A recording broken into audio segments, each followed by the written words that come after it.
Hi hello friends, welcome to my channel. ನಾನು ಗಾಯತ್ರಿ. ಎಲ್ಲರೂ ಹೇಗಿದ್ದೀರಾ? ಚೆನ್ನಾಗಿದ್ದೀರಾ? ನಾನಂತೂ ತುಂಬಾ ಚೆನ್ನಾಗಿದ್ದೀನಿ ಫ್ರೆಂಡ್ಸ್. ಪಪ್ಪಾಯ ಇದೆ, ಪಪ್ಪಾಯ ತಿಂತಾ ಇದ್ದೀನಿ. ಆ್ಯಕ್ಚುಲಿ ಇದು ನಿನ್ನೆ ಲಾಗ್ ಕಂಟಿನ್ಯೂ ಮಾಡ್ತಾ ಇದ್ದೀನಿ. ತುಂಬ ಹಸುವಾಗ್ತಾಯಿತ್ತು. ನಾನು ಬೆಳಗ್ಗೆ ಟಿಫನ್ ಮಾಡಿದ್ರು 12 ಗಂಟೆಗೆಲ್ಲ ಹಸುವಾಗ್ತಾ ಇದೆ, ಅದಕ್ಕೆ ಪಪ್ಪಾಯ ತಿಂತಾ ಇದ್ದೀನಿ. ಸೊ ಏನಪ್ಪ ಹಿಂಗೆ ತಿಂತಿದ್ದಾರೆ ಅಂತ ಅನ್ಕೋಬೇಡಿ, ಹಸುವಾಗಿದೆ. ಆ್ಯಂಡ್ ನನಗೂ ಲೋ ಶುಗರ್ ಆಗೋದ್ರಿಂದ ಪಪ್ಪಾಯ ತಿಂತಾ ಇದ್ದೀನಿ. ಸೊ ಇವಾಗ ಜಾಸ್ತಿ ಫ್ರೂಟ್ಸ್ ತರೋದಂದರೆ ಪಪ್ಪಾಯನೇ. ಸೊ ಅದಕ್ಕೆ ಪಪ್ಪಾಯ ತಿಂತಾ ಇದ್ದೀನಿ. ಅದು ಕೂಡ ಕಾಯಿಯಾಗಿದೆ, ಅದಕ್ಕೆ ಟೇಸ್ಟ್ ಕೂಡ ಒಂಥರ ಚೆನ್ನಾಗಿದೆ. ಅತ್ತ ಕಾಯೂ ಅಲ್ಲ, ಅತ್ತ ಹಣ್ಣು ಅಲ್ಲ, ಆ ಥರ ಚೆನ್ನಾಗಿದೆ ಪಪ್ಪಾಯ. ಅದಾದಮೇಲೆ ಫ್ರೆಂಡ್ಸ್, ಇವತ್ತು ನನ್ನ ಮಗಳು ಮಾಡಿರೋ ಕೆಲಸಕ್ಕೆ ನನ್ನ ಗೋಲ್ಡ್ ಇಯರಿಂಗ್ಸ್ ಹೋಯಿತು. ಆ್ಯಕ್ಚುಲಿ ಏನಾಯಿತು ಏನೋ ಅಂತೆಲ್ಲ ಹೇಳ್ತೀನಿ, ಬನ್ನಿ ವಿಡಿಯೋ ಪೂರ್ತಿ ನೋಡಿ. ಸಾಂಬಾರು ಮಾಡೋಣ ಅಂತ ಕಾಳುಗಳು ನೆನೆಸಿಕ್ಕಿದ್ದೆ. ಸೊ ಇಲ್ಲಿ ನೋಡಿ, ನನ್ನ ಮಗಳು ಆಟ ಆಡ್ತಾ ಇದ್ದಾಳೆ. ಅವಳು ಹತ್ತಬೇಕಂತ ಹಠ ಮಾಡ್ತಿದ್ದಾಳೆ. ಎತ್ಕೊತೀನಿ ಬಾರೆ ಅಂದರೆ ಬರ್ತಾಯಿಲ್ಲ, ಅವಳೇ ಹತ್ತಬೇಕಂತೆ. ಸೊ ಇದು ಅವಳ ಆಟ. ಫ್ರೆಂಡ್ಸ್, ಏನು ಮಾಡಿದ್ಲು ನನ್ನ ಮಗಳು, ಏನಾಯಿತು ಅಂತೆಲ್ಲ ಕ್ವಶನ್ ಬಂದಿರ್ಬೋದು. ಸೊ ಅದೆಲ್ಲ ಹೇಳ್ತೀನಿ. ಅದು ಹೇಳೋಕ್ಕಿಂತ ಮುಂಚೆ ಇದು ಯಾರಾದರೂ ಸಬ್ಸ್ಕ್ರೈಬ್ ಆಗಿಲ್ಲ ಅಂದರೆ ಪ್ಲೀಸ್ ಸಬ್ಸ್ಕ್ರೈಬ್ ಆಗಿ. ವಿಡಿಯೋ ಇಷ್ಟ ಆಗಿದೆ ಲೈಕ್ ಮಾಡಿ, ಕಮೆಂಟ್ ಮಾಡಿ, ಶೇರ್ ಮಾಡಿ. ಸೊ ಬನ್ನಿ, ಆ್ಯಕ್ಚುಲಿ ಏನಾಯಿತು ಅಂತ ಹೇಳ್ತೀನಿ. ಸೊ ನನ್ನದು ಗೋಲ್ಡ್ ಇಯರಿಂಗ್ ಹೋಗಿದೆ ನನ್ನ ಮಗಳಿಂದ. ಸೊ ನೋಡ್ಬೋದು, ಇದೇ ಗೋಲ್ಡ್ ಇಯರಿಂಗ್ಸು. ಏನಾಯಿತು ಅಂತಂದರೆ, ಈ ಇಯರಿಂಗ್ಸ್ ಹಾಕ್ಕೊಂಡಿದ್ದೆ ನಾನು. ಹಂಗೆ ನನ್ನ ಜೊತೆ ಆಟ ಆಡ್ತಾ ಇದ್ದವಳು, ಅವ್ರ ಅಪ್ಪನೂ ಎಲ್ಲ ಇದ್ದರು. ಸೊ ಏನೋ ಒಂಥರ ಖುಷಿ ಆಗೋಗ್ಬಿಡ್ತು. ಆಟ ಆಡ್ತಾ ಅದು ಏನು ಅನಿಸ್ತೋ ಅವಳಿಗೆ ಗೊತ್ತಿಲ್ಲ, ಬಂದು ನನ್ನ ಕಿವಿಯಲ್ಲಿ ಹಾಕ್ಕೊಂಡಿರೋಂತಹ ವಾಳೆನ ಜೋರಾಗಿ ಕಿತ್ಬಿಟ್ಲು. ಯಪ್ಪ, ತುಂಬ ನೋವಾಯಿತು. ಅವಳು ಕಿತ್ತಿರೋ ಫೋರ್ಸ್ಗೆ ನೋಡಿ ವಾಳೆನೇ ಕಿತ್ತೋಗ್ಬಿಟ್ಟಿದೆ. ಸೊ ನೋಡಿ, ಈ ಥರ ಆಗಿಬಿಟ್ಟಿದೆ. ಕೆಳಗಡೆ ಜುಮ್ಕಿ ಇದೆಯಲ್ಲ, ಅದು ಬಂದ್ಬಿಟ್ಟಿದೆ. 2 ಸಪ್ರೇಟ್ ಆಗಿದೆ. ಒಂದು ಚೆನ್ನಾಗಿದೆ, ಒಂದು ಈ ಥರ ಆಗಿದೆ. ತುಂಬ ಬೇಜಾರಾಗೋಯಿತು. ಅವಳು ಮಾಡಿರೋ ಕೆಲಸಕ್ಕೆ ಹೊಸ ಗೋಲ್ಡ್ ಇಯರಿಂಗ್ ಇದು ಹೊರ್ಟೋಯ್ತು ಫ್ರೆಂಡ್ಸ್. ನನಗೆ ಇಷ್ಟ ಆಗಿತ್ತು, ಇದು ಚೆನ್ನಾಗಿತ್ತು ಇಯರಿಂಗ್ಸ್. ಇದು ಹೊರ್ಟೋಯ್ತು, ತುಂಬ ಬೇಜಾರಾಗ್ತಾಯಿದೆ. ಮತ್ತೆ ರೆಡಿ ಮಾಡಿಸ್ಕೋಬೇಕು. ಇನ್ನು ನಮ್ಮವ್ರಿಗೆ ಹೇಳಿದ್ರೆ ಅದು ಯಾವ ಕಾಲಕ್ಕೆ ರೆಡಿ ಮಾಡಿಸ್ಕೊಡ್ತಾರೋ ಅವರು, ಗೊತ್ತಿಲ್ಲ. ಇದೇ ನೆಪ ಇಟ್ಕೊಂಡು ಇನ್ನೊಂದು ಗೋಲ್ಡ್ ಇಯರಿಂಗ್ಸ್ ತೊಗೊಳ್ಳೋಣ ಅಂದ್ಕೊಂಡಿದ್ದೀನಿ. ಕಿತ್ತಾಕ್ಬಿಟ್ಟಿದ್ದಾಳೆ ನಿಮ್ಮ ಮಗಳು ಗೋಲ್ಡ್ ಇಯರಿಂಗ್ಸ, ನಂಗೆ ಕೊಡಿಸ್ಕೊಡಿ ಹೊಸದು ಅಂತ ಕೇಳೋಣ ಅಂದ್ಕೊಂಡಿದ್ದೀನಿ. ಆಮೇಲೆ ಚಳಿ ಅಲ್ವಾ, ಅದಕ್ಕೆ ಬಿಸಿರು ಕಾಯಿಸ್ಕೊಂಡು ಬಿಸಿರು ಕುಡಿತಿದ್ದೀನಿ, ನಂಗೆ ತುಂಬ ಕೋಲ್ಡ್ ಆಗುತ್ತೆ ಅಂತ. ಆಮೇಲೆ ಈರುಳ್ಳಿ ಹಚ್ತಾ ಇದ್ದೀನಿ. ಏನಕ್ಕೆ ಈರುಳ್ಳಿ ಹಚ್ತಾ ಇದ್ದೀನಿ ಅಂತ ಹೇಳ್ತೀನಿ ಬನ್ನಿ. ಚಳಿಗೆ ಬಿಸಿ ಬಿಸಿ ಏನಾದರೂ ತಿನ್ನಬೇಕು ಅನ್ನಿಸ್ತು, ಅದಕ್ಕೆ ನಾನಿಲ್ಲಿ ಈರುಳ್ಳಿ ಬೋಂಡ ಹಾಕ್ಕೋತಾ ಇದ್ದೀನಿ. ಕೊತ್ತಂಬರಿ ಎಲ್ಲ ಕಟ್ ಮಾಡಿಕೊಂಡು ಈರುಳ್ಳಿ ಬೋಂಡ ಮಾಡ್ಕೋತಾ ಇದ್ದೀನಿ. ನನ್ನ ಮಗಳು ನೋಡಿ ಇಲ್ಲೇ ಓಡಾಡ್ತಿದ್ದಾಳೆ. ನಿಜಕ್ಕೂ ಈ ಚಳಿಗೆ ತುಂಬಾ ಕೋಲ್ಡ್ ಆಗ್ತಿದೆ. ನನಗೂ ಇವಾಗೂ ಕೂಡ ಮೂಗು ಕಟ್ಟಿದೆ. ಏನೋ ಮೂಗಲ್ಲಿ ಮಾತಾಡ್ತಾ ಇದ್ದಾಗ ಅನಿಸ್ತಾ ಇರ್ಬೋದು ನಿಮಗೆ. ಏನು ಮಾಡೋದು ಫ್ರೆಂಡ್ಸ್, ಹುಷಾರೇ ಇಲ್ಲ. ತುಂಬ ಕೋಲ್ಡು, ಮೂಗು ಕಟ್ಬಿಟ್ಟಿದೆ. ಈ ಮೂಗು ಕಟ್ಟಿರೋದಕ್ಕೆ ಯಾವಾಗ ಜ್ವರ ಬರುತ್ತೋ ಅಂತಲೇ ಗೊತ್ತಾಗಲ್ಲ. ಈ ನೆಗಡಿ ಆದರೆ ಸಾಕು, ಅದರಿಂದ ಎಲ್ಲ ಥರ ಜ್ವರ, ತಲೆನೋವು, ಕಣ್ಣೂರಿ ಎಲ್ಲ ಸ್ಟಾರ್ಟ್ ಆಗಿಬಿಡುತ್ತೆ ಅದರಿಂದ. ಅದಕ್ಕೆ ಬಿಸಿ ಬಿಸಿ ಏನಾದರೂ ತಿನ್ನಬೇಕು ಅನಿಸ್ತು. ಅದಕ್ಕೆ ನನಗೆ ಮತ್ತು ಅಪ್ಪಗೆ ಇಬ್ಬರಿಗೂ ಬೋಂಡ ಮಾಡ್ಕೊತಾ ಇದ್ದೀವಿ. ನಮ್ಮವ್ರು ರಾತ್ರಿ ಬರ್ತಾರೆ, ಅವ್ರಿಗೂ ಒಂದು 4 ಬೋಂಡನ ಎತ್ತಿಡೋಣ ಅಂದ್ಕೊಂಡಿದ್ದೀನಿ. ಆದರೂ ಕೂಡ ಬಿಸಿ ಬಿಸಿನೇ ತಿನ್ನಬೇಕು. ಏನು ಮಾಡೋದು, ಅವರು ಬೇಗ ಬರೋಲ್ಲ, ಲೇಟ್ ಆಗುತ್ತೆ ಅವ್ರು ಬರೋ ಅಷ್ಟೊತ್ತಲ್ಲಿ ಮನೆಗೆ. ಸರಿ, ಬೋಂಡ ಮಾಡೋಣ ಅಂತ ಮಾಡ್ತಾಯಿದ್ದೀನಿ. ನನ್ನ ಮಗಳು ಕೂಡ ತಿಂತಾಳೆ, ಒಂಚೂರು ತಿನ್ನಿಸ್ತೀನಿ. ಸೊ ಖಾರ ಕಡಿಮೆ ಹಾಕಿದ್ದೀನಿ ನನ್ನ ಮಗಳಿಗೋಸ್ಕರ, ಅವಳು ತಿನ್ನಲಿ ಅಂತ ಅಂದ್ಬಿಟ್ಟು.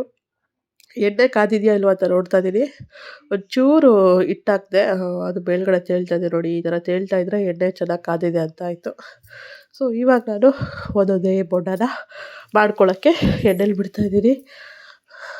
ಭಯ ಆಗುತ್ತೆ ಒಂದೊಂದು ಸರಿ ಕೈಗೆ ಎಗ್ರಿಬಿಡುತ್ತೆ ಅಂತ, ಯಾಕಂದರೆ ಸುಮಾರು ಸರಿ ಕೈಗೆ ಎಗ್ರಿದೆ ಎಣ್ಣೆ. 4 ದಿನ ನೋವು ಪಟ್ಬಿಟ್ಟಿದ್ದೀನಿ, ಊದ್ಕೊಬಿಟ್ಟಿತ್ತು. ಮೊನ್ನೆನೂ ಕೂಡ ಹಂಗೆ ಮಾಡ್ಕೊಬಿಟ್ಟೆ. ಸೊ ಅದಕ್ಕೆ ಇವತ್ತು ಹುಷಾರಾಗಿ ಹಾಕ್ತಾಯಿದ್ದೀನಿ. ಏನಿಲ್ಲ, ಎಣ್ಣೆ ಹತ್ತಿರ ಹೋದಾಗ ನಿಧಾನಕ್ಕೆ ಹಾಕಬೇಕು, ಆವಾಗ ಎಗರಲ್ಲ. ಸೊ ಬಿಸಿ ಬಿಸಿ ಬಜ್ಜಿ, ಆ ಸ್ಮೆಲ್ಲೇ ಒಂಥರ ತುಂಬ ಚೆನ್ನಾಗಿರುತ್ತೆ. ಬಟ್ ಏನು ಅಂತಂದರೆ, ನನಗೆ ಮೂಗು ಕಟ್ಟಿರೋದಕ್ಕೆ ಸ್ಮೆಲ್ಲು ಗೊತ್ತಾಗ್ತಾಯಿಲ್ಲ, ಏನೂ ಗೊತ್ತಾಗ್ತಾಯಿಲ್ಲ. ಈಗ ನೋಡಿ ಬೋಂಡ ಎಲ್ಲ ಆಗಿದೆ, ತೋರಿಸ್ತೀನಿ ನಿಮಗೆ ಹತ್ರದಿಂದ. ಸೊ ನೋಡಿದ್ರಾ ನೀವು ಫ್ರೆಂಡ್ಸ್, ಈ ಚಳಿ ತುಂಬ ಚಳಿ ಇದೆ. ನೀವು ಬಿಸಿ ಬಿಸಿ ಬೋಂಡ, ಕಾಫಿ ಎಲ್ಲ ಮಾಡ್ಕೊಡಿ ಈವ್ನಿಂಗ್ ಟೈಮು. ಸೊ ನಾನು ಈವ್ನಿಂಗ್ ಮಾಡ್ಕೊತಾ ಇದ್ದೀನಿ. ಅಂದ್ಕೊಂಡೆ ನಾನು ಮೆಣಸಿನ್ಕಾಯಿ ಇದೆಯಾ ನೋಡಿದೆ, ಮೆಣಸಿನ್ಕಾಯಿ ಬಜ್ಜಿ ಮಾಡೋಣ ಅಂತ. ಆ್ಯಕ್ಚುಲಿ ಮೆಣಸಿನ್ಕಾಯಿ ಬಜ್ಜಿ ಇನ್ನೂ ಚೆನ್ನಾಗಿರುತ್ತೆ, ಬಟ್ ಮೆಣಸಿನ್ಕಾಯಿ ಇರಲಿಲ್ಲ. ಸರಿ, ಈರುಳ್ಳಿ ಜಾಸ್ತಿ ಇತ್ತು ಅಂತ ಅಂದ್ಬಿಟ್ಟು ಒಂದು 4-5 ಈರುಳ್ಳಿ ಕಟ್ ಮಾಡಿಕೊಂಡು ಮಾಡಿದ್ದೀನಿ. ಸೊ ನೋಡಿ ಫ್ರೆಂಡ್ಸ್, ಇವಾಗ ಹಿಂಗಿದೆ, ರೆಡಿಯಾಗಿದೆ ನೋಡಿ. ಕಾಫಿ ಮತ್ತು ಬೋಂಡ ಎಲ್ಲ ಎರಡು ಕೂಡ ರೆಡಿಯಾಗಿದೆ. ನನಗೂ ಅಪ್ಪಂಗೆ ಕಾಫಿ. ಸೊ ಅಪ್ಪಂಗೆ ಎಲ್ಲ ಕಾಫಿ ಕೊಟ್ಟು ನಾನು ಇವಾಗ ಕುಡಿತಾ ಇದ್ದೀನಿ. ಇವಾಗ ನನ್ನ ಮಗಳು ಏನು ಮಾಡಿದ್ಲು ನೋಡಿ.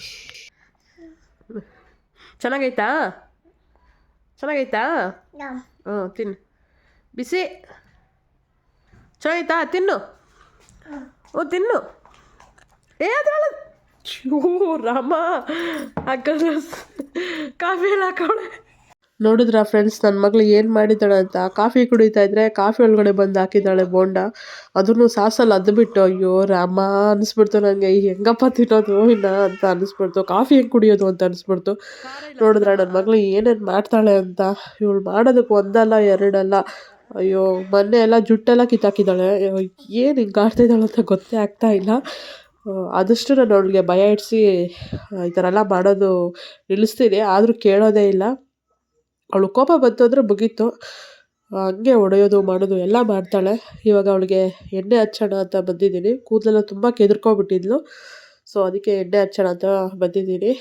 ಫ್ರೆಂಡ್ಸ್, ನೀವು ನೋಡಿ ಈ ವಿಡಿಯೋದಲ್ಲಿ ಅವಳು ಜುಟ್ಟು ಹಾಕ್ಸ್ಕೊತಾಳ ಕೇಳಿ. ಎಣ್ಣೆ ಹಚ್ಚಿಸ್ಕೊಂಡ್ಲು, ಜುಟ್ಟು ಮಾತ್ರ ಹಾಕ್ಸ್ಕೊಂಡ್ರೆ ಹಾಕ್ಸ್ಕೊಂಡೇ ಇಲ್ಲ.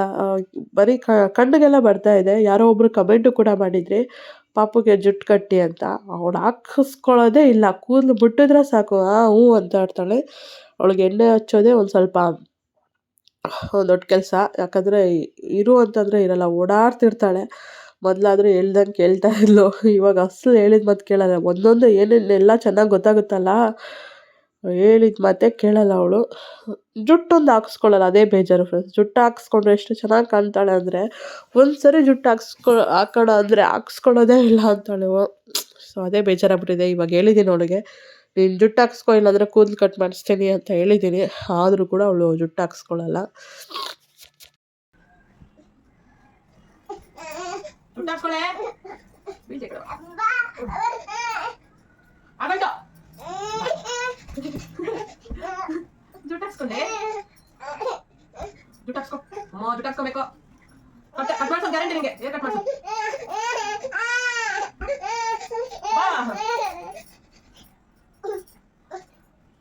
ನೋಡಿ ಫ್ರೆಂಡ್ಸ್, ನನ್ನ ಮಗಳು ಜುಟ್ಟು ಹಾಕ್ಸ್ಕೊಂಡ್ರೆ ಹಾಕ್ಸ್ಕೊತಾ ಇದೆ. ಯಾಕೆ ಹಾಕ್ಸ್ಕೊತಾ ಇಲ್ಲ ಬುಜ್ಜ?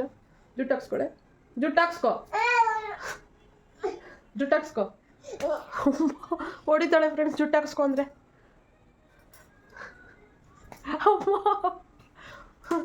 ಅವ್ವಾ, ನಾನೇ ನಿಂಗಿದ್ದೀನಿ ಅಂದ್ಕೊಳ್ತಾ ಇದ್ದೀರಾ? ಅಯ್ಯೋ ಹುಷಾರಿಲ್ಲ ಫ್ರೆಂಡ್ಸ್, ಯಾವ ಆ್ಯಕ್ಟಿವ್ನೆಸ್ಸೇ ಇಲ್ಲ, ಹುಷಾರಿಲ್ಲ, ಅದಕ್ಕೆ ಹಿಂಗಿದ್ದೀನಿ. ಫುಲ್ಲು ಸುಸ್ತು, ನೆಗಡಿ ಅಮ್ಮ, ಅದಕ್ಕೆ ಹಿಂಗಿದ್ದೀನಿ. ಕೊನೆಗೂ ನನ್ನ ಮಗಳು ಜುಟ್ಟು ಹಾಕ್ಸ್ಕೊಂಡಿಲ್ಲ ಫ್ರೆಂಡ್ಸ್. ಏನೂ ಮಾಡೋಕ್ಕಾಗಲ್ಲ ಅಂತ ಅವಳು ಒಂದು ಸ್ವಲ್ಪ ಹೊತ್ತು ಆಟ ಆಡಿಸ್ಬಿಟ್ಟು ಆಮೇಲೆ ರಾತ್ರಿಗೆ ಅಡುಗೆ ಮಾಡಬೇಕಲ್ಲ. ಸೊ ಅಡುಗೆ ಮಾಡೋಣ ಅಂತ ಬಂದಿದ್ದೀನಿ. ಹೇಳ್ಬೇಕಂತಂದರೆ ಅಪ್ಪ ಈರುಳ್ಳಿ ಮತ್ತು ಶುಂಠಿ ಹಚ್ಕೊಟ್ರು. ಆಮೇಲೆ ಇನ್ನು ಮಿಕ್ಕಿದ್ದು ನಾನೇ ಹಚ್ಕೊತೀನಿ ಅಂತ ಹೇಳಿದೆ. ಕೊಬ್ಬರಿ ಕೂಡ ಹಚ್ಕೊಟ್ಟಿದ್ದಾರೆ ನೋಡಿ. ಸೊ ಇನ್ನೂ ತರಕಾರಿಗಳೆಲ್ಲ ತಂದರು ನಮ್ಮವ್ರು, ಇವಾಗ ತಾನೇ ಬಂದರು. ಸೊ ತರಕಾರಿಗಳೆಲ್ಲ ತಂದಿದ್ದಾರೆ. ಅವರು ಒಂದು 8 ಕಾಲಕ್ಕೆ ಹಂಗೆ ಬಂದರು. ಅವ್ರು ಬಂದಿದ್ದ ತಕ್ಷಣ ಇನ್ನು ಸ್ಟಾರ್ಟ್ ಮಾಡಿದೆ ನಾನು ಆ್ಯಕ್ಚುಲಿ ಅವ್ರಿಗೋಸ್ಕರನೇ ವೆಯ್ಟ್ ಮಾಡ್ತಾಯಿದ್ದೆ. ಅವರು ಬಂದರೆ ಪಾಪನ ನೋಡ್ಕೊತಾರೆ, ಆ ಟೈಮಲ್ಲಿ ನಾನು ಅಡುಗೆ ಮಾಡ್ಬೋದು ಅಂತ. ಇಲ್ಲಾಂದರೆ ಬರೋಲ್ಲ, ಅಡುಗೆ ಮಾಡೋಕ್ಕೂ ಬಿಡೋಲ್ಲ ಅವಳು, ನನ್ನ ಹಿಂದೆನೇ ಇರ್ತಾಳೆ. ಇನ್ನು ಅನ್ನ ಎಲ್ಲ ಇಟ್ಟಿದ್ದೀನಿ. ಇನ್ನು ಸಾಂಬಾರು ಒಂದು ಮಾಡಿಬಿಟ್ರೆ ಆಗೋಯ್ತು. ಅದು ಕೂಡ ಅಷ್ಟೇ, ಮಿಕ್ಸಿಗೆ ಹಾಕ್ಕೊಂಡು ಒಗ್ಗರಣೆ ಹಾಕ್ಬಿಟ್ರೆ ಸಾಂಬಾರು ಕೂಡ ರೆಡಿ ಆಗಿಬಿಡುತ್ತೆ. ಸಾಂಬಾರು ಬಿಸಿ ಬಿಸಿ ಇರಲಿ ಅಂತ ಅಂದ್ಬಿಟ್ಟೆ ನಾನು ಒಂದು ಸ್ವಲ್ಪ ನಿಧಾನಕ್ಕೆ ಮಾಡಿದೆ, ನಮ್ಮವ್ರು ಬಂದಮೇಲೆ ಮಾಡೋಣ ಅಂತ. ಹಾಗೆ ಫ್ರೆಂಡ್ಸ್, ನಾನು ಫೇಸ್ ವಾಶ್ ಮಾಡ್ಕೊಂಬಂದೆ. ಒಂದು ಸ್ವಲ್ಪ ಆ್ಯಕ್ಟಿವ್ನೆಸ್ ಬರುತ್ತೆ ಫ್ರೆಶ್ ಅಪ್ ಆದರೆ ಅಂತ ಅಂದ್ಬಿಟ್ಟು ಫೇಸ್ ವಾಶ್ ಮಾಡ್ಕೊಂಬಂದೆ. ಕೋಕೋನಟ್ ಆಯಿಲ್ ಹಚ್ಕೊಂಡಿದ್ದೀನಿ ಫೇಸ್ಗೆ. ಸೊ ಒಂದು ಸ್ವಲ್ಪ ಆಯಿಲಿ ಅನ್ನಿಸ್ತಾ ಇರ್ಬೋದು, ಯಾಕಂದರೆ ಸ್ಕಿನ್ ಸ್ವಲ್ಪ ಡ್ಯಾಮೇಜ್ ಆಗಿದೆ. ಕೋಕೋನಟ್ ಆಯಿಲ್ ಬಂದು ನ್ಯಾಚುರಲ್ ಮಾಯ್ಶ್ಚರೈಸರ್ ಅಲ್ವಾ, ಸೊ ಸ್ಕಿನ್ ಒಂದು ಸ್ವಲ್ಪ ಚೆನ್ನಾಗಾಗುತ್ತೆ ಅಂತ ಅಂದ್ಬಿಟ್ಟು ನಾನು ಅದನ್ನ ಹಚ್ಕೊಂಡಿದ್ದೀನಿ. ಈಗ ಕಡಲೆ ಉಸ್ಲಿ ಥರ ಮಾಡ್ಕೊತಾ ಇದ್ದೀನಿ, ಕಡಲೆಕಾಳು ಹಾಕ್ಕೊಂಡು. ಇದೇನಕ್ಕಪ್ಪ ಅಂದರೆ ಸಾಂಬಾರಿಗೆ ಈ ಥರ ಹುರ್ಕೊಂಡು ನಾನು ಮಿಕ್ಸಿಗೆ ಹಾಕ್ಕೊತೀನಿ. ಕಡಲೆ ಉಸ್ಲಿ ಥರ ಇದೆಯಲ್ಲ, ಉಪ್ಪು ಹಾಕಿದರೆ ಫುಲ್ ಕಡಲೆ ಉಸ್ಲಿ ಆಗಿಬಿಟ್ಟಿರೋದು. ನನಗೆ ತುಂಬಾ ಇಷ್ಟ ಕಡಲೆ ಉಸ್ಲಿ ಅಂದರೆ. ಇವಾಗ ಸಾಂಬಾರಿಗೆ ಮಾಡ್ಕೊತಾ ಇದ್ದೀನಿ. ಸೊ ಅನ್ನನೂ ಕೂಡ ಆಗಿತ್ತು, ಸಾಂಬಾರು ಕೂಡ ಆಗಿದೆ. ಅನ್ನ ಸಾಂಬಾರು, ಬಿಸಿ ಬಿಸಿ ಅನ್ನ ಸಾಂಬಾರು ಇವತ್ತಿನ ರಾತ್ರಿ ನಮ್ಮ ಊಟ.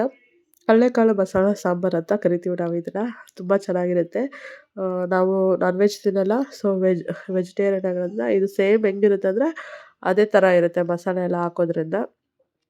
ಫ್ರೆಂಡ್ಸ್, ಇಲ್ಲಿಗೆ ನನ್ನ ವ್ಲಾಗ್‌ನ ಎಂಡ್ ಮಾಡ್ತಾ ಇದ್ದೀನಿ. ಈ ವಿಡಿಯೋ ಇಷ್ಟ ಆಗಿದ್ರೆ ಪ್ಲೀಸ್ ಲೈಕ್ ಮಾಡಿ, ಕಮೆಂಟ್ ಮಾಡಿ, ಶೇರ್ ಮಾಡಿ. ಹಾಗೆ ನನ್ನ ಚಾನಲ್‌ಗೆ ಸಬ್ಸ್ಕ್ರೈಬ್ ಆಗಿ.